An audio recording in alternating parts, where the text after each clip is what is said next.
Welcome to One Chemistry. Always try to do your best.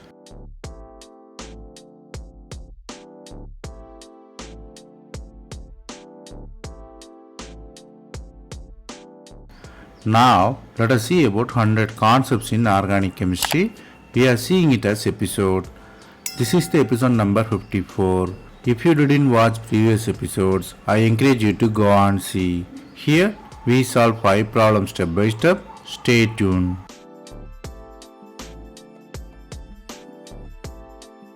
Let us see the first question. They given 4 different anions. First one is phenoxide ion, second one is thiophenoxide ion, third one is with nitro with phenoxide ion, fourth one with 2 nitro group and phenoxide ion. You have consistent nucleophile there. They are asking order of nucleophilicity in the SN2 reaction. All are anion, you have to find it. Which one is higher, which one is lower. So from the structure and 4 different values, you might realize the question is really about charge density versus functional group. The answer is B. Let us see how. Here all are anion. Normally nucleophilicity is decided by electron density. So you have to find which one have higher electron density. We will see which one is very high, which one is very low. Normally the electron density is high if there is no electron withdrawing group. So the sulfur don't have any electron withdrawing group. Its electronegativity also less. So Q will be considered as good nucleophile. Here you just see the electronegativity. Among the oxygen and sulfur, oxygen is electronegative. It don't donate the electron easily. It would not be a better nucleophile. So the Q will come first. Then the least one will be 2 nitro group attached oxygen.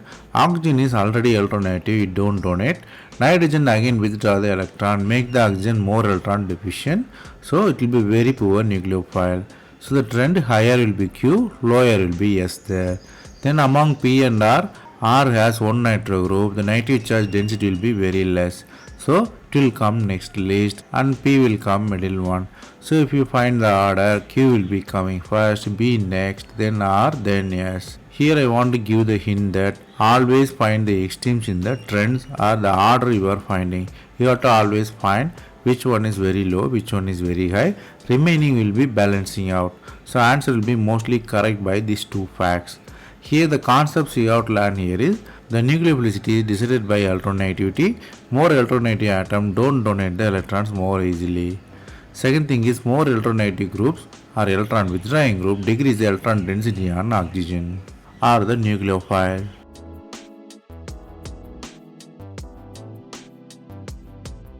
Then let us look at the next question. They given the 4 different compounds. The compounds are chlorobenzene and sulfonic acid attached and N-substituted aniline and ethyl benzene.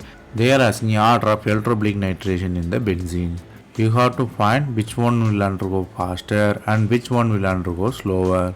So from the 4 different structure, question of electrophilic nitration, you might realize the question is really about nitration versus electron density in the benzene ring.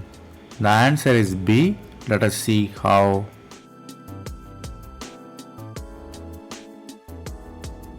Here always you have to find the extreme there. Let us analyze it by electron density because electron richer ring attacked by NO2 plus. The attacking species NO2 plus. We have to find which ring will have high electron density. Here first you have to know electronegativity. Electronegativity of nitrogen is less. It has lone pair of electron. So what really happens is nitrogen can involve in the mesomeric effect by donating the electron there. So it will come higher and rate is faster. Even though the carbonyl group is there, carbonyl group is away from the ring. It don't contribute much to the electron withdrawing effect. So R will come first there. Then you have to look at the least one. Least one is SO3H. Due to the more oxygen there, SO3H is a very electron withdrawing group. So the density will be very less. So R will be the highest one, mean Q will be the least one. Then you have to find between S and P. It is very clear that chlorine can withdraw the electron as well as chlorine can donate the electron through mesomeric effect. Mesomeric effect is dominating than inductive effect. So chlorine will undergo faster than ethyl benzene. So if you look at the order, R will be the faster, then will come S, then P, least will be the Q1. So the answer is clearly B there. Here the concepts you have to learn here is mesomeric effect is greater than inductive effect, then hyperconjugation.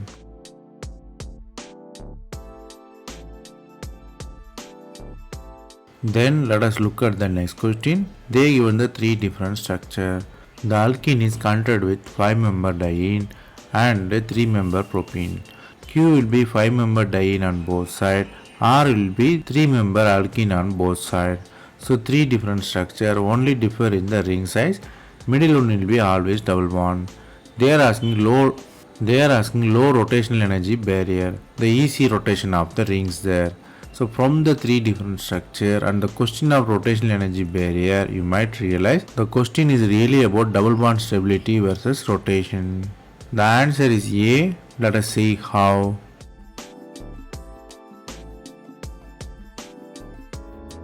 Here the rotation will be decided by the double bond character. The compound should be stay as double bond mean it don't rotate. If it stay as single bond mean it will rotate. So we have to find the double bond stability. Double bond stability decided by the charge separation here. First let us look at the Q1. The compound is symmetrical. If charge is separated anyway both will be same. Let us separate positive and negative. If you separate it, the left side ring gain positive, it will be the anti-aromatic ring. It is 4n electron, conjugated and planar. It is anti-aromatic, very much unstable. What really happens is the double bond stay as double bond, don't become single bond there because of instability. Then if you look at the R, again a symmetrical molecule, if you separate the charges, positive and negative come. Positive side is no problem, it's aromatic, but negative side if you look at it, it's a 4 and pi electron. So what really happens is the ring will become anti-aromatic. Again it's unstable, don't separate as a charge, so it will stay as a double bond, so don't rotate, barrier is high. If you look at the B, the charge separation can be two types, but here I shown only one, negative side on the 5-member, positive side on the 3-member. So if you count it, both side aromatic Huckel electron, 6 pi electron on 5-member, 2 pi electron on 3-member. So what really happens is both ring is aromatic, charge separation is possible and it's stable. So it stays as a single bond, rotation is free, so rotational energy barrier is 0 there. So the answer is clearly A there. Here the concepts you have to learn here is the rotation barrier is high for double bond, low for single bond. The single bond character here established by aromaticity. Aromaticity is dictated by the charge on the system.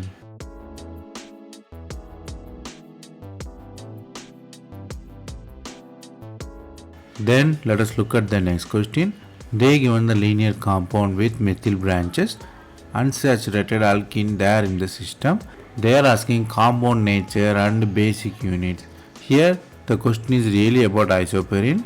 Here they are asking compound has how many isoprene units, whether it is 2 or 3 or 4. And they are asking naming of it, whether it is a diterpene or triterpene or triterpene or sesquiterpene. Basically the nomenclature there. So from the structure and possible question of isoprene, you might realize the question is really about basic unit of terpene versus its naming and nomenclature. The answer is D. Let us see how.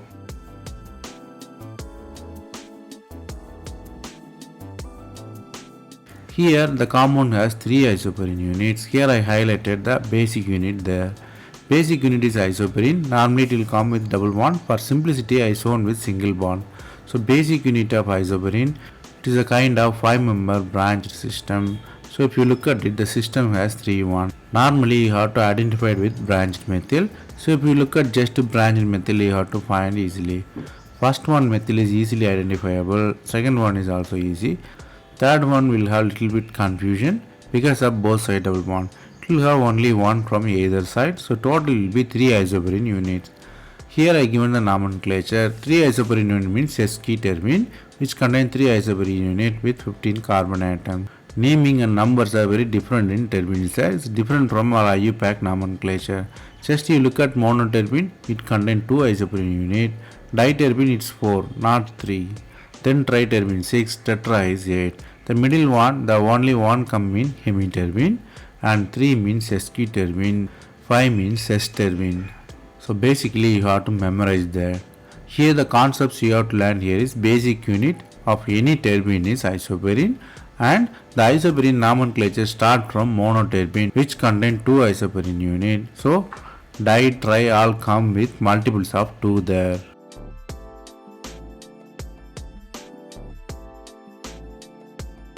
Then let us look at the next structure. They given the 4 different carbohydrates there. All are differ in the chiral carbon. The first one differ in the 2 chiral carbon, second one with 1 chiral carbon, third one with 2 chiral carbon, fourth one with the last carbon, H and OH inversion. Basically they are switching H and OH position. They are asking epimeric pair there. So you have to find which two have the correlation of H and OH relationship difference there. From the 4 different carbohydrate and question of epimeric pair, the question is straightforward. You have to find the definition of epimers there. The answer is A. Let us see how.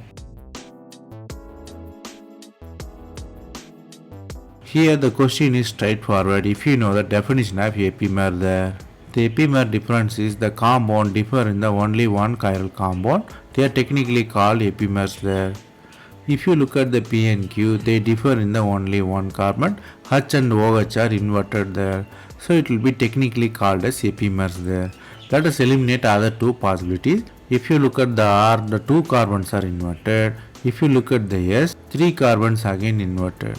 Similarly, you can start with Q, compare with all 3. It will be also same with R and S. So if you do the properly comparison, P and Q will be the epimers. So the answer is clearly A there. Here the concepts you have to learn here is definition of epimer. Epimer means the configuration differ in the only one carbon between those compounds.